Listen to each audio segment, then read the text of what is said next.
What happens when two of television's most beloved personalities sit down for what should be a friendly chat, and it turns into one of the most uncomfortable interviews in daytime TV history? Today, we're breaking down the moment that shocked everyone, watching live when a simple question spiraled into a confrontation that ended with security getting involved, and one very famous guest being escorted out of the studio. Before we get into what went down, make sure you hit that subscribe button and drop a comment below, telling me what you think really caused this situation to explode the way it did. Now let's get into it. Kelly Clarkson welcomed Valerie Bertinelli onto her show with her usual warmth and bubbly excitement. The crowd was cheering, clapping loudly as Valerie stepped onto the stage in a burgundy blazer and jeans, waving confidently with her familiar smile. They hugged naturally, in a way that made the moment feel comforting and familiar, the kind of TV chemistry people love. They sat down, laughing about recipes, cooking stories, and Valerie's latest cookbook. For the first 7 minutes, everything looked perfect, smooth, friendly, and warm. The turning point came quietly, almost unnoticed. Kelly leaned forward, her tone shifting from light conversation to something sharper.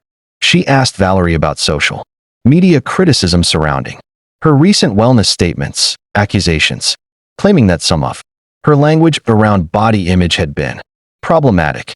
At first, Valerie tried to remain composed. She straightened slightly in her seat and insisted the criticism was unfair, that anyone listening to her full interviews would understand her intentions. But Kelly didn't drop the topic. She pushed harder, saying actual health professionals had expressed concern over Valerie's comments. The air in the studio seemed to freeze. The audience quieted, sensing the tension rising like heat. Valerie crossed her arms, saying people were simply trying to tear down success. The atmosphere shifted again. Valerie's voice sharpened. She accused Kelly of lecturing her, questioning the host's integrity. Kelly tried staying professional, saying she was only asking the questions people wanted answered. Valerie fired back, claiming she had been ambushed on live TV and that Kelly invited her under false pretenses. The audience looked uncomfortable, unsure whether to side with the longtime actress or the beloved talk show host. What started as friendly banter was beginning to crack. Kelly insisted the moment wasn't an ambush. Valerie insisted she had been set up. Kelly attempted to maintain control, reminding Valerie that the show aimed to have authentic conversations, not stage drama. But Valerie wasn't convinced. She called the interview manipulative, claiming Kelly wanted a viral breakdown, not honesty. The words were getting sharper, louder, and heavier. The interview no longer felt like entertainment. It felt personal, emotional, and dangerously close to exploding. The tension on set continued to thicken, spreading to every corner of the studio as if the air itself was shrinking. After Valerie accused Kelly of staging an ambush, Kelly straightened in her chair, her expression tightening with a mixture of disbelief and frustration. She reminded Valerie that public conversations often came with uncomfortable moments, especially when the topics were serious. But Valerie was no longer engaging calmly. She leaned forward and accused Kelly of chasing viral drama over genuine discussion. The audience, which had been lively minutes before, now sat stiff and silent. Some watched Valerie with sympathy. Others stared at Kelly as if waiting for her next move.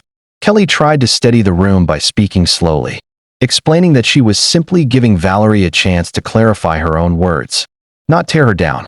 But Valerie interrupted with a bitter laugh, pointing out that Kelly had waited until the cameras were rolling to ask hard questions, rather than speaking off-air. Kelly shook her head, insisting nothing underhanded had been planned. She said she respected Valerie's career and believed her story mattered. But that didn't excuse ignoring the concerns people were expressing. Valerie crossed her arms again, eyes narrowing, saying that she never asked to be anyone's role model and never claimed to be an expert. She said she felt punished for being honest about her body image struggles, punished for being imperfect, punished for speaking openly. Kelly told Valerie that being honest didn't give anyone immunity from criticism. She said people look up to celebrities whether they want them to or not. And when millions listen, words carry weight. Valerie responded by questioning why Kelly assumed she held any responsibility over strangers' personal choices. Valerie argued that she shared her journey to inspire people, not prescribe solutions. Kelly leaned forward in her seat and said she believed. Valerie's heart was in the right place. But intent didn't erase impact. Valerie threw her hands up, saying she wouldn't apologize for feelings people projected onto her. She warned that society had become obsessed with attacking public figures for every imperfection, and she was sick of being told what she could or couldn't talk about. Then the conversation shifted again. Valerie accused Kelly of hiding behind an image of warmth while secretly judging her guests. Kelly stiffened, saying she had always run her show with respect, compassion, and transparency. Valerie replied that the moment Kelly asked about problematic messaging, everything changed. She told Kelly that the question wasn't journalistic, it was personal. Kelly said Valerie was wrong, that journalism wasn't an attack, and truth didn't need to be comfortable. Valerie's shoe. The audience held their breath as each sentence built more pressure. The studio lights hot and unrelenting. Neither woman backing down, neither willing to bend. Everything was teetering and about to tip. Valerie reached a breaking point. Slowly and deliberately, she stood up from her chair, sending a shock wave through the studio. The audience gasped, unsure if they were seeing a real meltdown or part of some planned drama. Kelly stood as well, trying to maintain authority. Her voice controlled but strained as she asked Valerie to sit back down so they could finish the interview professionally. But Valerie wasn't hearing any of it. She accused Kelly again of wanting a viral moment, saying the show was more interested in spectacle than sincerity.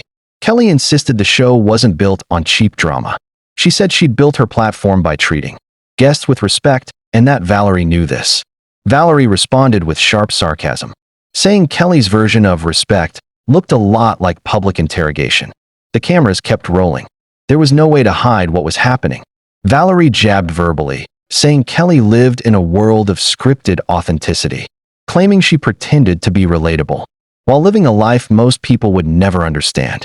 Kelly's face reddened as she defended herself, saying she'd never hidden her success and never pretended her life was identical to her viewers. She said being open about privilege didn't negate her sincerity. Valerie's voice rose again. She said Kelly lectured others about responsibility, yet read from cue cards and teleprompters written by a team. She called Kelly manufactured, accusing her of weaponizing vulnerability to build a brand. Kelly stepped closer, her voice trembling with hurt and anger, saying she had worked for every achievement. She said Valerie was deliberately belittling her career because she didn't want to acknowledge the public concerns about her own comments. The argument escalated.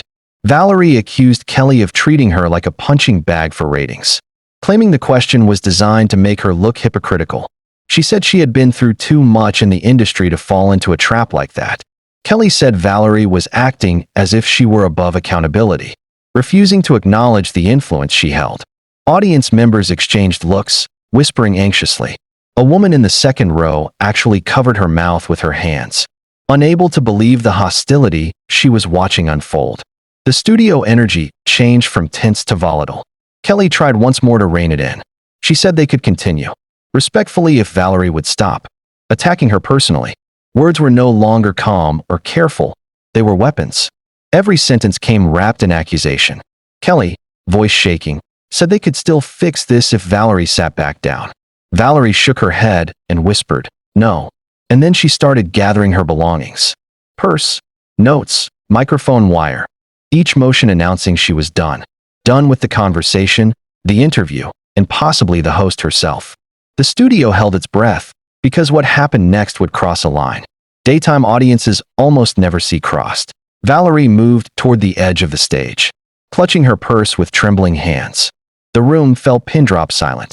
Kelly followed her, voice urgent, saying they weren't finished and asking Valerie to stop walking away. Valerie spun around, her voice ringing through the studio, saying she refused to be part of a show that twisted her words and painted her as a villain. She accused Kelly of wanting a dramatic walkout, claiming she could practically hear the producers celebrating behind the cameras. Kelly tried to stay composed, but emotion cracked through. She raised her voice, insisting she didn't want Valerie to leave angry and that she only wanted answers. But Valerie was locked in, saying Kelly had abandoned kindness and replaced it with public humiliation. The audience watched in wide-eyed shock. Kelly stepped closer, trying to bridge the distance between them. She said Valerie was misreading everything, that the questions were necessary, not malicious. Valerie countered sharply, saying the entire interview felt like a setup designed to corner her into apologizing for simply having an opinion. Kelly shook her head, trying to reason, saying critical topics deserved honest debate and that Valerie was running away from a discussion she owed her audience. Valerie laughed bitterly and said she owed nothing to anyone, not to critics, not to viewers, not to Kelly. She said she spent decades being polite, careful, and agreeable, and she was done playing that game. Kelly told her walking off wouldn't help her image, wouldn't silence the criticism, and wouldn't rewrite the conversation. Valerie replied that she didn't care about image anymore. She cared about self-respect. Kelly looked back at the producers and signaled for time. But Valerie was already several steps away from the seating area. She said she was finished being anyone's content. She said Kelly should find her drama someplace.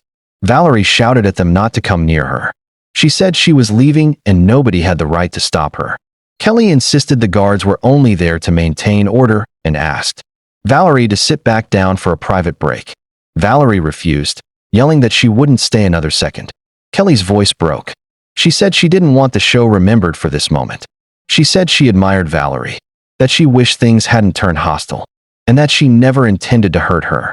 Valerie stared back, eyes furious and wounded, whispering that intentions meant nothing when the result was humiliation. Then Valerie pushed past the guards. They reached out, trying to stop her, but she slipped through the gap, storming toward the exit. The audience gasped. Kelly called out after her one last time, begging her not to leave like this. Valerie didn't respond. With every step Valerie took, the reality settled deeper. This interview wasn't just ruined. A friendship, a reputation, and a live television moment had shattered beyond repair. And the cameras captured all of it.